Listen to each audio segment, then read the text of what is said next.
आणि आता एका पुढील बातमीकडे वळूया। आगामी स्थानिक स्वराज्य संस्थांच्या निवडणुकाच्या अनुषंगाने राजकीय गटबाजी पुन्हा चव्हाट्यावर येत आहे। तर पक्षांतर्गत गटबाजीमुळे पक्ष बदलाचेही निर्णय घेत असल्याचं दिसून आलंय।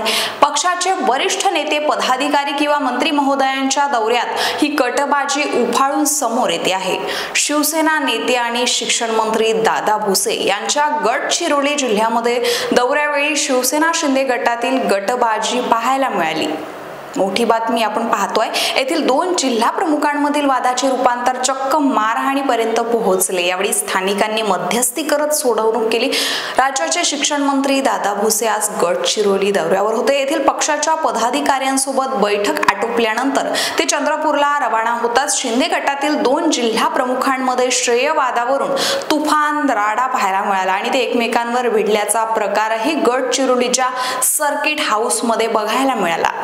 शिवसेना गडचिरोली जिल्हा प्रमुख म्हणून संदीप ठाकूर तर अहेरी जिल्हा प्रमुख म्हणून राकेश बेलसरे सध्या कार्यरत आहे।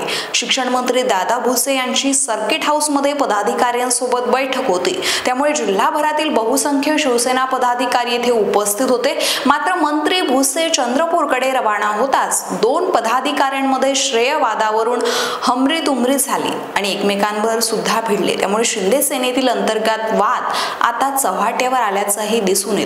स्थानिक स्वराज्य संस्थांच्या निवडणुकापूर्वी हा वाद झाल्याने पक्षाला याचा फटका बसू शकतो, असा राजकीय कयास आता लावला जात आहे।